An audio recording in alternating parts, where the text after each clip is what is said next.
So, after besting the boss of the garden, we managed to snag a new priestly party member. And before we start in earnest, I think it's time we get to know our new friend James. Now, right off the bat, you'll notice that James does start out at level 1, and though he is a lower level, he still manages to have more health and MP than even Koudelka. And if we take a deeper look at his stats here, see that he is not only trained up in the physical arts, but also he's not too shabby in the magic arts as well. And that means that, well, James is a pretty malleable guy, so we can maybe take him further down to a physical route in the future if we want, or we can keep him as a caster. For right now, though, I think I want to make him into a pistol-packing support priest, so we're going to keep on working up his magic, and also keep him at range as a physical attacker. Also, well, it'd be nice to make sure that he stays up with everybody else, so I did a little bit of off-camera grinding here. Managed to work up Koudelka to an additional level. Just working up her magic stats more. Also, I think Edward did level up and gave him a little bit more on the way of physical stats, along with a point into piety. And additionally, I decided to do just a continued mix of physical and magic stats for James here. Not too much of a difference, but, you know, we're still pretty early on. Also, for all of the grinding I did probably more battles than I should have. We do have quite an assortment of new items. First off, we did find a new weapon, though it is going to be completely useless to us because that dark modifier there, that'll just end up healing pretty much 90% of the enemies we'll end up facing. More importantly, we did get quite a bit in the way of bullets, booze, and food, along with a pretty nice upgrade for our MP restoration. And also, there's this mysterious item we got last time after defeating the boss. This will be used for a puzzle later. It's definitely not something we can wear. It's much too big.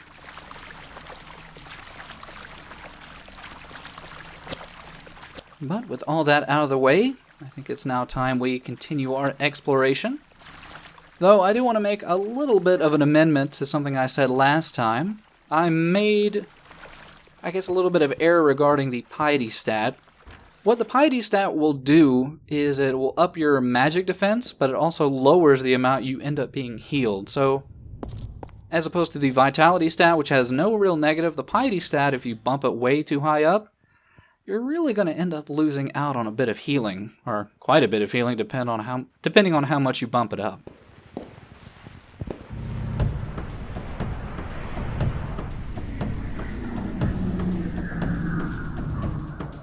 And for our first battle of the video, nothing too overwhelming. We fought the cucaracha before.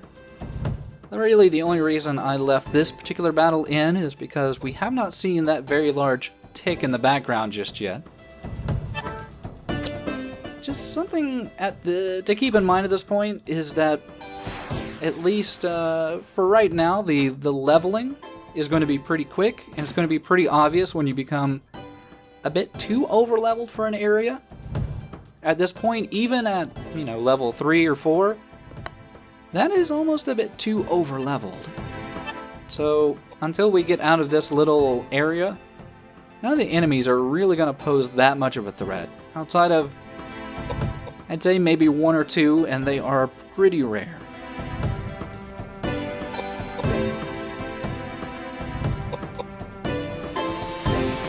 But yeah, there's nothing really to write home about the tick. I don't think it poisons, and I think it might heal itself on attack. It's really hard to say. You don't see them that often.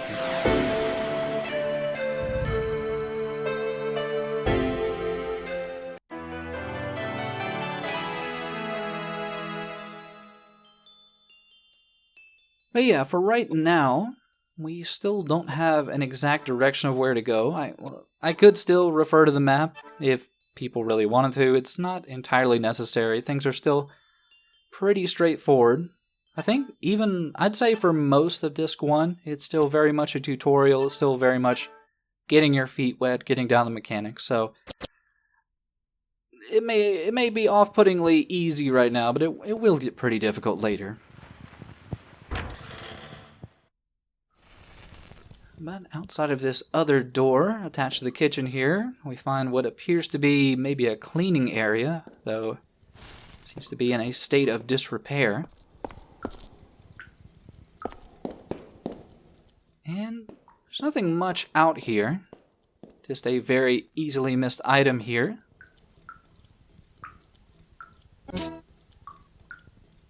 Now this item is pretty useful. It can be used to clear up, I think, 3 or 4 different status ailments, such as, I think, poison and silence. I think pretty much all the basic ones.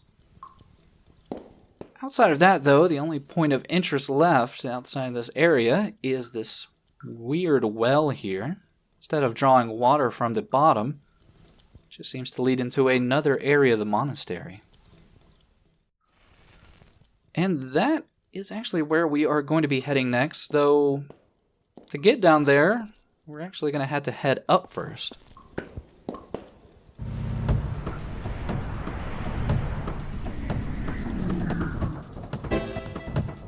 First, though, we do want to make short work of these ghosts. Part of me does feel a little bad that I'm not allowing them even an opportunity to attack. It's just their spell isn't that amazing, and I think we will be seeing it from another enemy soon enough.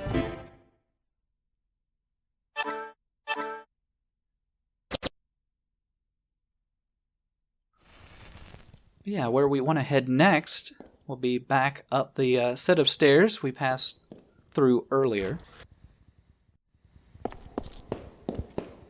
You might have recalled, past that painting where we found the hidden dirk, there was this door that we decided not to go through previously. And that's because it's not always very evident whenever the game is going to transition into a more difficult area, and that door is pretty much the barrier between kind of the lower level and getting a little bit harder portion of the first disc of the game.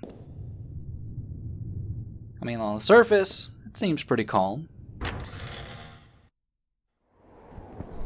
But once we head outside, things tend to get a little bit more hairier.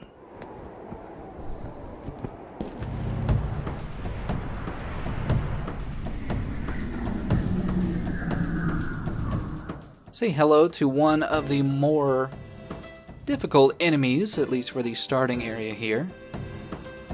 Seems that this particular undead has, I assume, fallen into a very, very large pane of glass and managed to make a pretty dangerous weapon out of its face. It also seems to be pretty beefy in the physical defense department.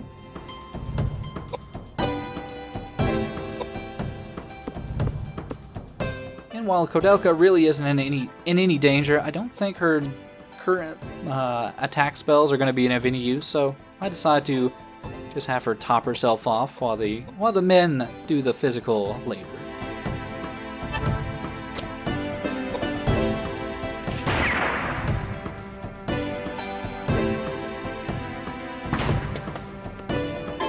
And while it doesn't seem to be that impressive amount of damage, it's good to always keep in mind that as we have been leveling up Edward's vitality specifically, he's going to take about half the normal amount of physical damage that maybe Koudelka would. So keep in mind that more than likely if this zombie managed to attack her, it could probably be doing about 50 or 60 damage. Also, it's one of the earlier enemies that has a high enough agility that it can attack 2 times in a row.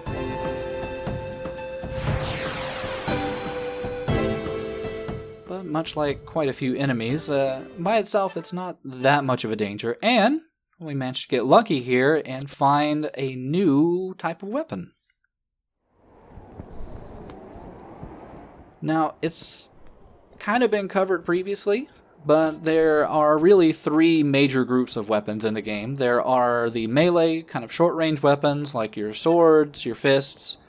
There are the long-range weapons, such as the gun. And then you have kind of the medium area weapons, like the spear that we just got. Now, it's not directly said on the spear itself, but this is a medium-range weapon, and what that means is that it can attack from one additional square away, but it does have kind of a major drawback in that you cannot attack at all if an enemy is directly in your face.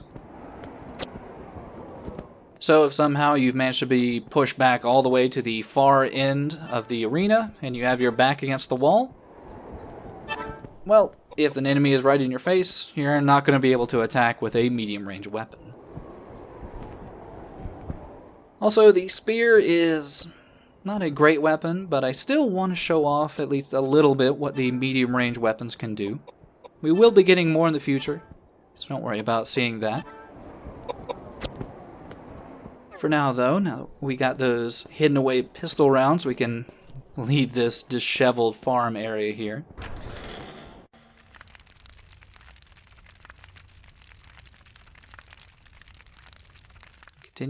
Continue on into this very ominous looking corridor, though I do apologize.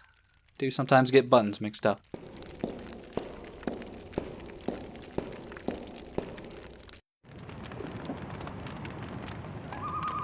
What a dark and depressing building. Even with the temple, you can't feel the presence of the Lord's light. I can't believe I stepped foot in this place. Where all have gone, and all must go, to be the nothing that I was. I am born to life and living woe. Lord Byron, no? I am not an admirer of his. In the first place, his poetry is unrefined. And who gave you the right to judge the refinement of poetry? Poetry should delve into the depths of the souls of the faithful. And others. It should inspire the soul as to Alexander Pope or George Herbert. If they have the power to do away with these evil spirits, I'd choose anyone. Even that dear old carpenter's son. Blasphemous! Pagan! How dare you utter such words of sin? To seek help from someone you've never met before is ridiculous, especially when people are dying from hunger every single day in London. They're all filthy and immoral little beggars that deserve to die. Heaven is...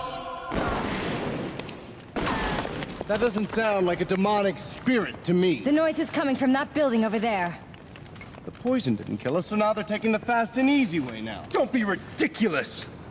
Why don't you ask the bullets who's being ridiculous? You idiots!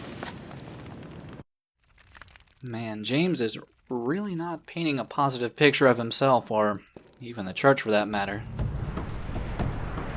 I still really like, though, that they managed to form a party of very, very differing personalities, but it doesn't feel forced. They're in a very dangerous situation, and they do need to stick together. It's just, well, it's a very tenuous bond, to say the least. So, we have almost very angelic seraphim enemies here. They are not terribly difficult. They don't have much in the way of health, and, well, they do cast spells. It's just for the most part they end up being pretty defensive, and that's even when they are given the chance to attack. Compared to the zombie we just fought, they go down pretty easily. So here, it's always good to make sure, very, very sure, of where you're moving, because once you move to that location, there's no takebacks. You are very much locked into that position. Especially with medium range weapons, you do want to keep very close track of all that.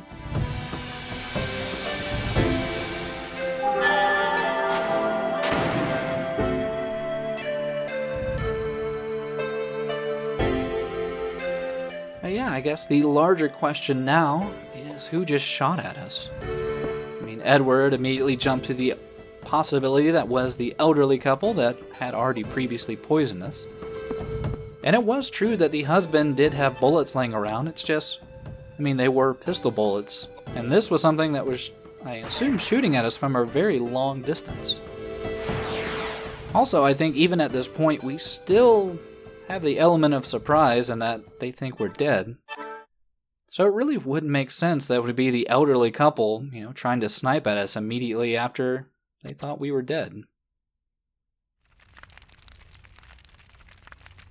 Either way, though, it seems like the sniper has quieted down, and that might make you think that things are a little bit safer. It's just that at times in the world of Koudelka, dangers can come at every possible angle, in every possible situation, such as just opening a door.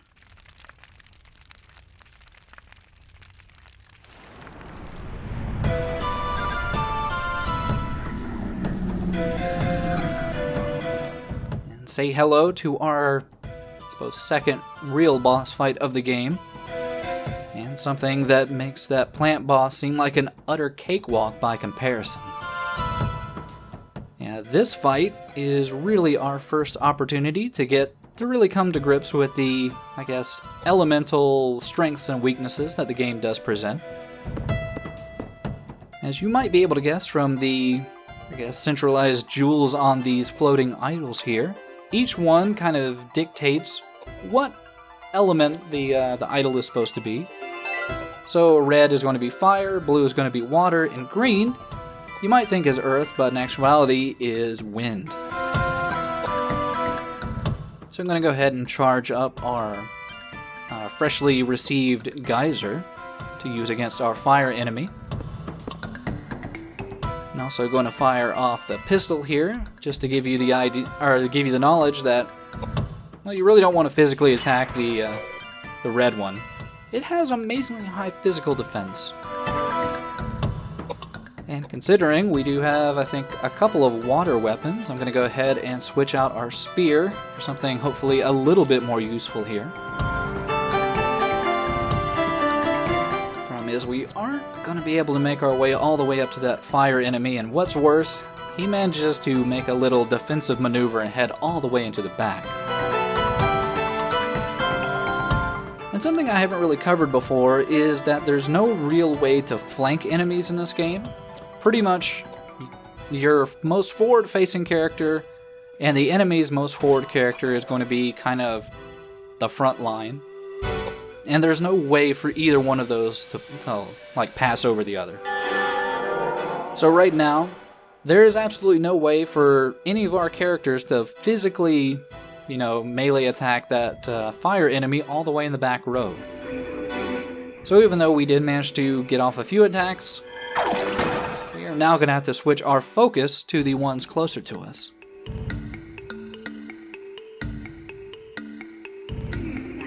Also, strangely enough, none of the idols here end up doing any elemental-based attacks. They all seem to have the exact same, what I'm assuming to be dark-based magic attack. Doesn't do a whole lot of damage, I'd say. I think the one real danger it has is that if it manages to connect, sometimes it will silence, which can be a bit of a danger this early on, especially if you didn't pick up the Panacea. Just that, well, I did kind of make a snafu earlier on in this by trying to focus in on the red one. The red one, believe it or not, has the highest vitality, has the highest physical defense. You probably want that one to be your very last target. Really, the first one you want to focus on is the wind-based one. That one manages to have the least amount of vitality, and in turn also has the least amount of physical defense. So it manages to go down pretty quickly. And that's kind of the name of the game whenever you're dealing with enemies or bosses that, come in very reasonably large groups. The quicker you can whittle them down to, less than their full numbers, the easier they are to deal with. That's kind of the main difficulty in this fight, outside of just, learning what is going to be the most damaging thing to do, is making sure that you are not being pelted by 3 magic attackers at the same time. Especially in the case of Edward here, who has the least amount of piety. If he ends up getting attacked, by all 3 of these idols in the same round, he is going to end up taking probably 200-ish damage all total. And if you manage to get incredibly unlucky, he could probably be dead in about 3 rounds if you manage to not heal him or if you are silenced.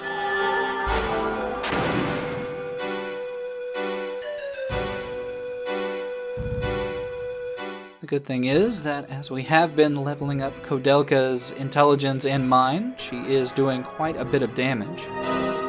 Especially since we managed to get her that very, very nice Bessie's ring.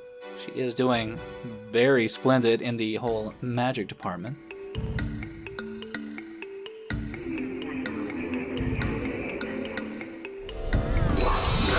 So, these idols do have the off chance of casting a heal on each other, or in this case, they will refill each other's MP.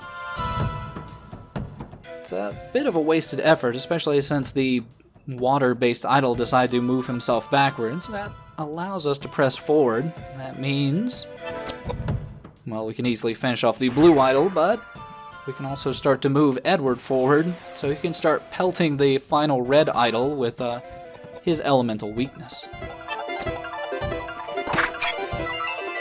Also, at this point, you've kind of seen the extent of what this boss fight has to offer. It's just a nice little taste of some of the dangers we are going to be heading into as we progress through the game.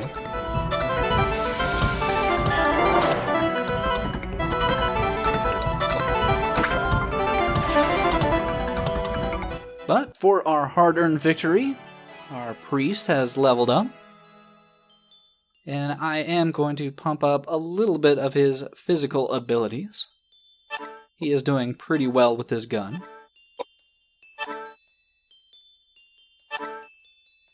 And our reward for winning that fight is quite a bit. We've got 2 very nice weapons and a brand new ring along with our wind-based spell.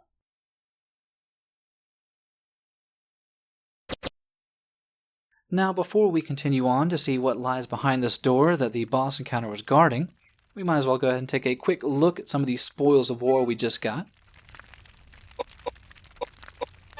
First thing is that ring, which not only has a very nice air modifier, but also seems to give a pretty significant boon to all the magic stats, so seems like a pretty obvious thing to equip onto Koudelka.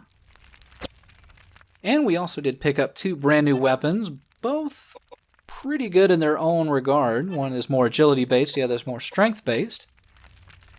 It's just, well, we kind of lucked out in the modifier department.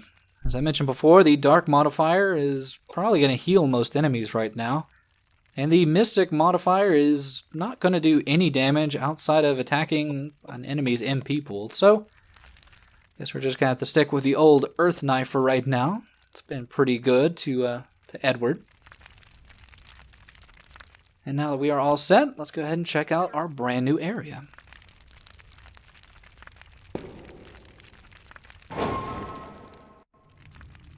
Which rather unexpectedly turns out to be a dungeon.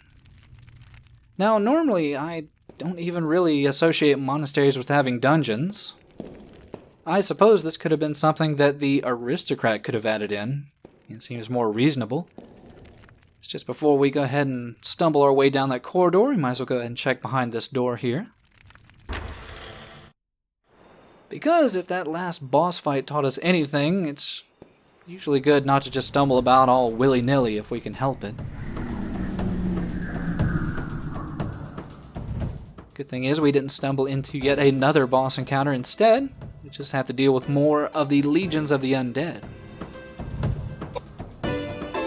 Now, while this zombie here seems pretty unassuming and a bit non-threatening, in reality it has a pretty large vitality pool, which means it'll have a lot of health, and it has a pretty high physical defense. Also, it seems to have a rather large magic defense as well, so instead of having Koudelka waste a spell on it, we're going to have her pretty easily take down the little wiggly arm here.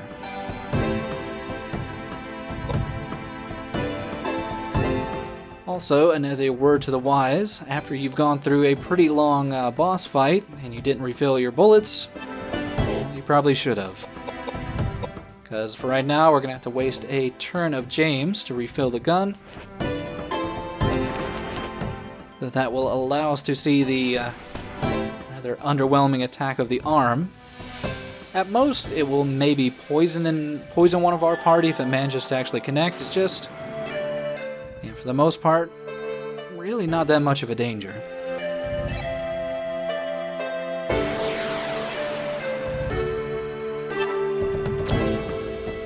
Now that we are reloaded, do a little bit of damage.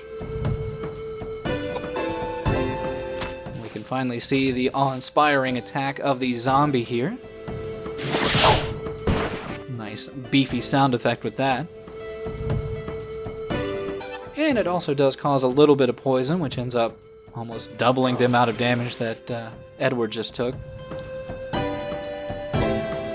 Still, it has relatively low agility, so we can end up attacking a lot more than it can.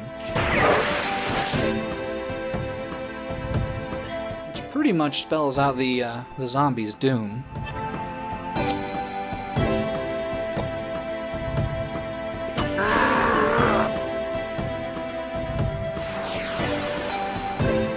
More importantly, you might have noticed that text that just flashed at the top of the screen after Edward managed to do his final blow. And that is a mechanic that I don't really like for this game, and one that is pretty hidden as you first start playing. And that is the fact that all weapons in the game do have an invisible durability stat to them. Well, all melee weapons. So as you proceed to hit things with your melee weapon, well, it'll gradually decrease, and after a while, it will just completely break. And once it breaks, there's no way to repair it. That item is just completely gone. And that is kind of a reason why they have been throwing weapons at us hand over fist. But it's still not really a great mechanic, especially considering that they also don't tell you that the higher your strength is, the quicker the durability will wear down on a weapon. So, in the case of us building up Edward, the stronger we've made him, well, the quicker he's actually going to wear through weapons.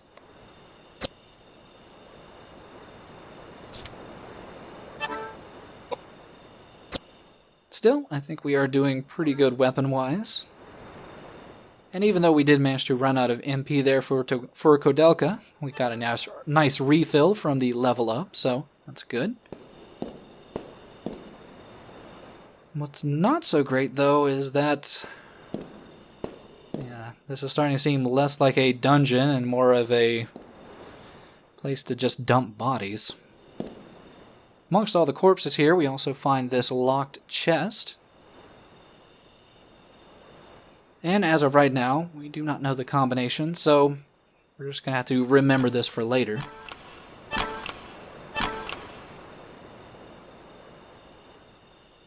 But yeah, the thing about all these corpses is pretty disquieting.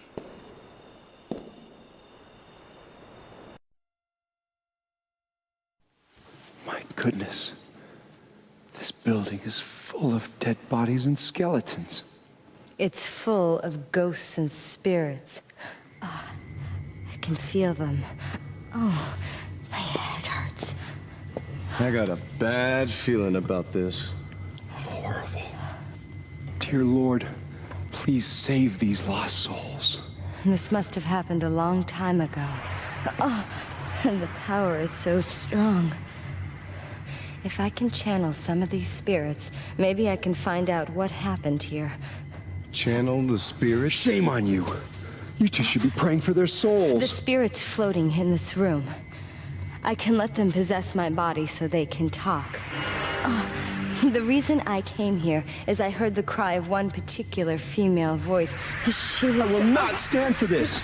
Not only do you not believe in God, but now you're going to disturb the spirits? Shut up! Would you stop bothering me? Oh. Chains and darkness. Oh. Death. Oh no. There were so many of them. This is hell. What? What's going on? Oh, they were imprisoned and tortured Oh, thousands of them. Kill them! They cut off my fingers. They crushed my legs. They smashed my head and cut out my guts. They took everything from me. They locked me up and chopped my body. Oh, my eyes! Oh, my ears! Oh, they're burned! Help! Help!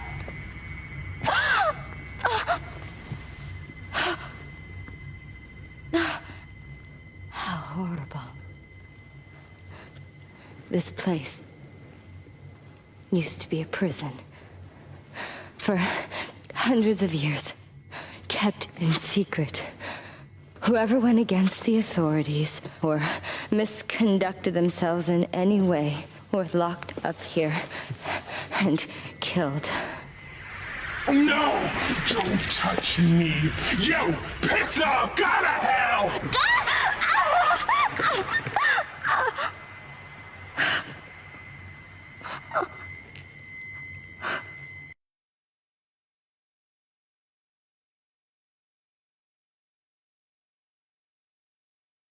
And just like that, things take a turn for the super dark as we start to get a little bit of an inkling as to what really drew Koudelka to the Nemeton Monastery in the first place. So it seems she is able to communicate with the dead, and there was one voice in particular that drew her here. Guess it's just a question of whether or not that voice we just heard was that voice that drew her here, or if maybe that was just one of many, many tormented spirits that probably have met their end down in this dungeon.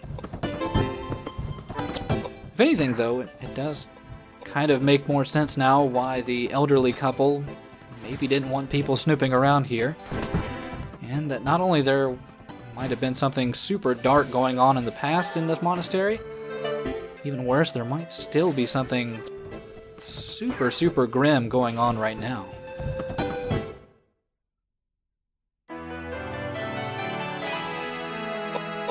But for Edward's level this time around, I decided to boost up his dexterity and agility. Not that he's really missing any hits, it's just probably good to keep on working those two stats up.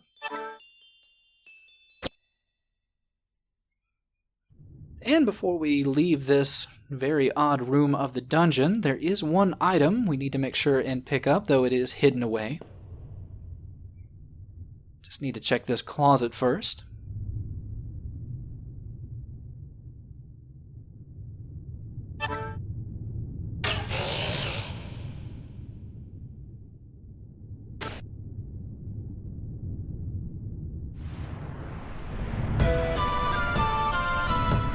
We are greeted by another very sudden boss fight.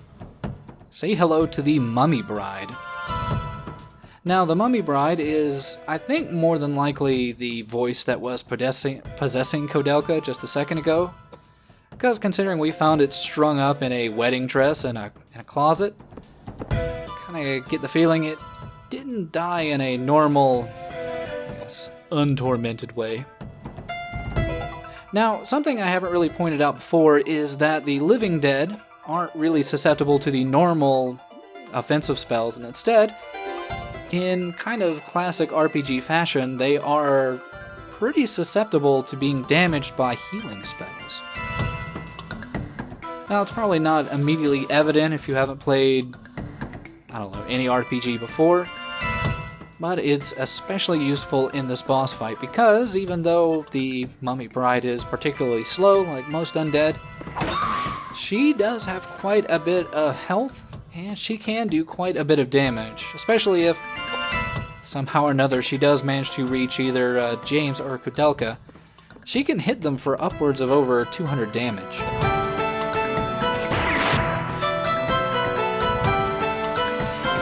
Thing is, when I said susceptible to healing spells, yeah, I mean incredibly weak to them. That's 700 damage, probably almost half of the boss's health.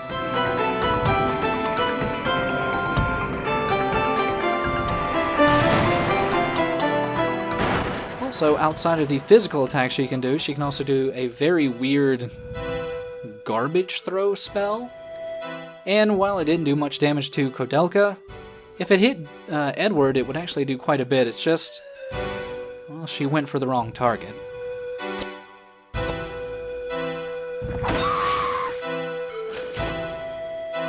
And thankfully, by using the healing spell, we made pretty quick work of that boss fight.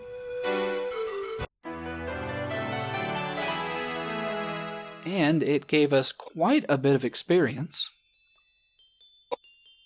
Gonna go ahead and work up her agility just a little bit, along with the normal magic stats.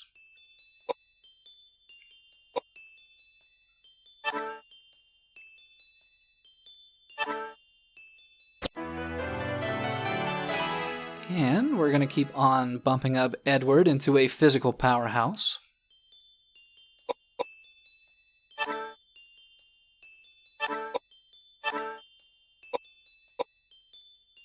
Also, I bump up his mind just a little bit so he can better receive healing.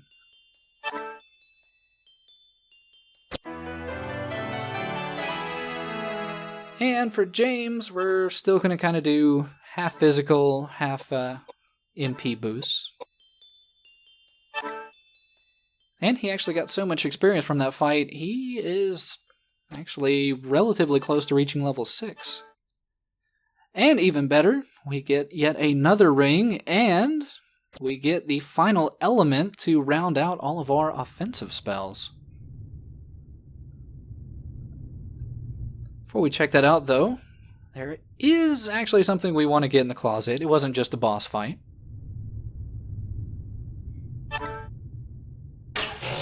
We find a handy rope ladder. Now, its use might not be immediately evident, but if it allows us to take it, we might as well go ahead and do that.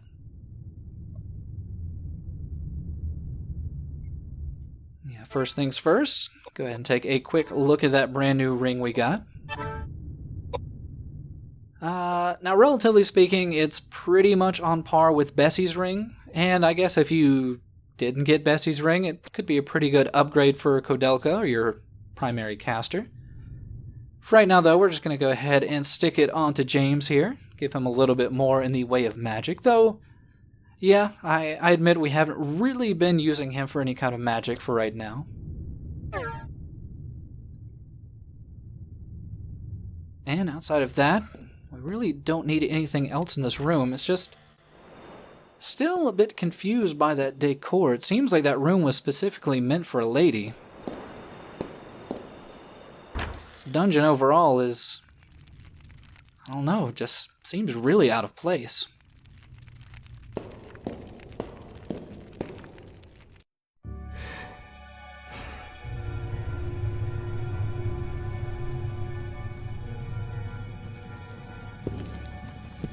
Hey!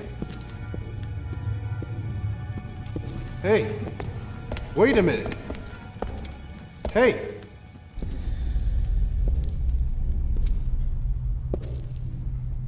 Edward! You should have just died, Cor. I wanted you to lay down and die. A ghost? I suppose, though, in the end, it's a bit hard to judge what really feels out of place when this whole monastery seems to just play games with your mind. Now, that won't be the only time we'll be seeing that mysterious ghost child, and while she did seem pretty malevolent, I don't know, maybe there is something more to her. But yeah, with that rope ladder, we were able to make our way further down into the dungeon. And we face off against what I find to be probably one of the more difficult enemies of the area. I mean, its form is pretty unassuming. Yeah, quite clearly, its damage is pretty high. Like 67 from a normal enemy? Yeah, that is very, very considerably high.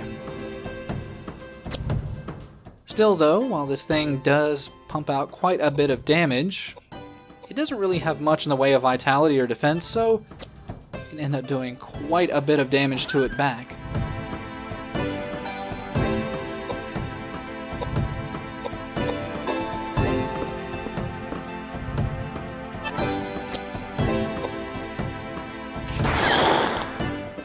addition to the just physical damage it takes, it seems to be very, very susceptible to magic as well.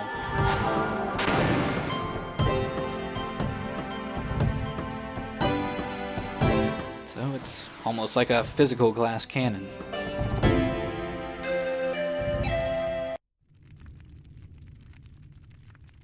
Yeah, as the questions continue to mount just in regards to what's going on in the Nemeton Monastery here, we are slowly reaching what I think was the bottom of that well.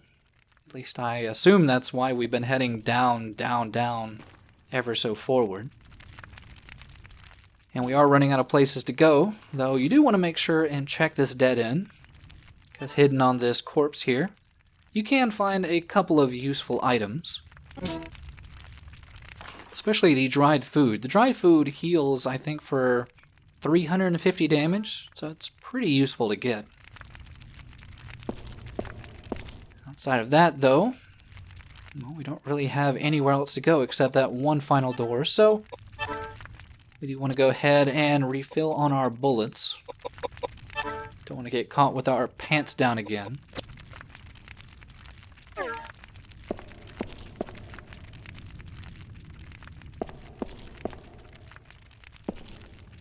And behind this door, something suddenly doesn't feel right.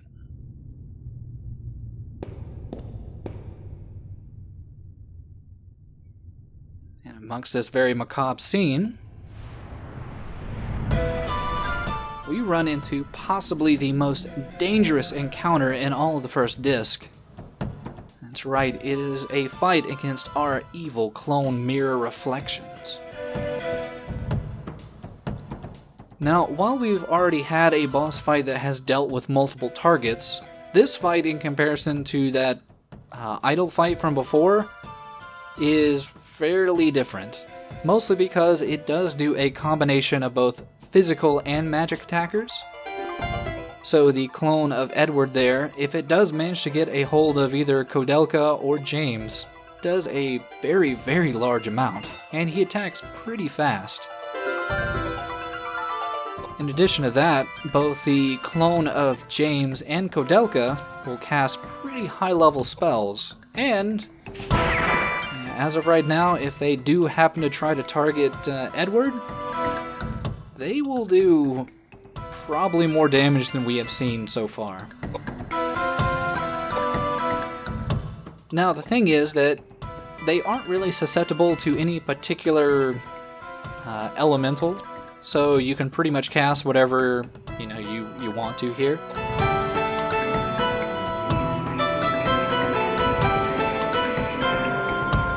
It's just another thing to keep in mind is that, much like the plant boss that we fought before, both James and Koudelka's spells have the potentiality to hit multiple targets that are kind of close together. So if they do even decide to target Koudelka herself and she is nearby Edward, he is probably going to end up taking quite a bit of damage.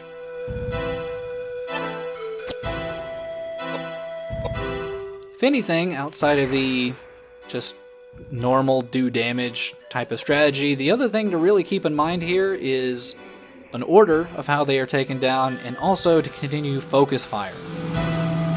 If anything, what's going to kill you most quickly in this fight is all three of them constantly attacking you.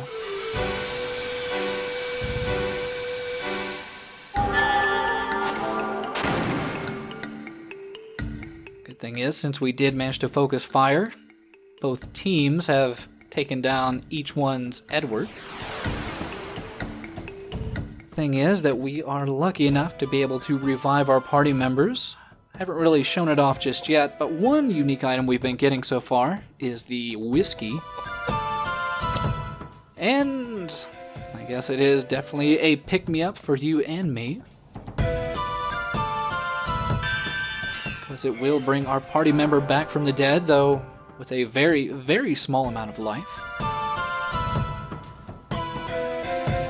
So hopefully your agility is reasonably high, because otherwise you could easily revive someone and they could just die right afterwards. And normally I wouldn't recommend being at 50 health and rushing forward into a caster. It's just I knew that Koudelka was getting pretty low on health, so we now just have one enemy to worry about. Thing is, out of all of them, James doesn't really have the most health, but he usually runs back into the far corner and just starts spamming spells at you, and he does have the ability to heal himself up pretty much to full. So he can end up being one of the more dangerous targets. Especially another thing that he has going for him is an especially high agility rank. Like, he sometimes can have 2 moves in a row depending on how many of your party are dead. And I fully admit that the first couple of times I fought this fight did not go very well for me.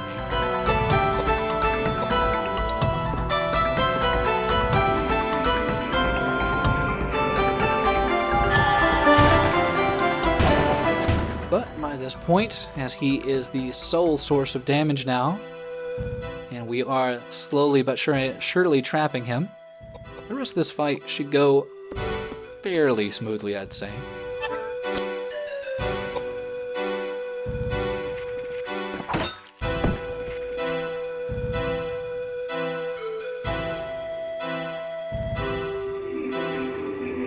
If anything, though, you do want to try to burn him down as quickly as possible, because since the casting doesn't really have a unique animation, you're never really for certain whether or not he is going to try to heal himself back up to full.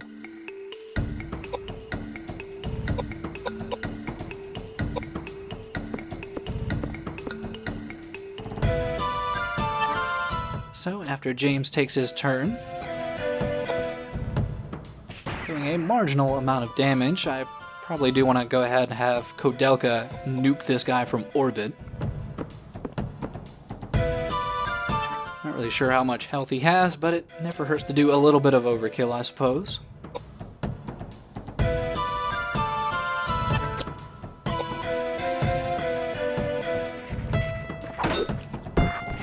Though in the end it was wholly unnecessary, as Edward's agility manages to win us the day, and, more importantly, win us one of the most difficult fights in the beginning parts of the game with relative ease.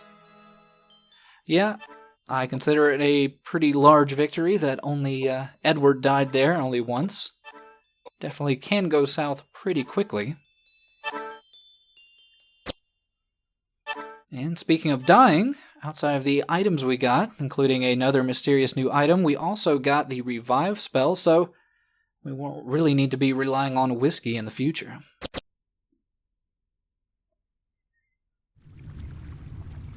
But with that evil now purged from this little sanctuary, we now have an active save point.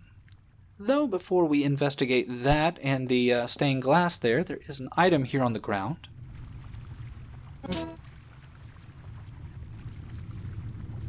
And it looks like it could be a part of the stained glass picture there. It's just we do have to interact with the save point before we can get closer to the window that I assumed made some evil reflection into our soul.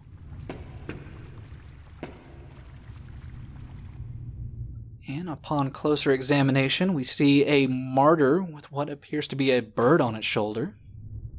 And even more strange is that there seems to be some writing on the stained glass. It's just, well, before we can see it, we have to rub our piece of glass against the other glass.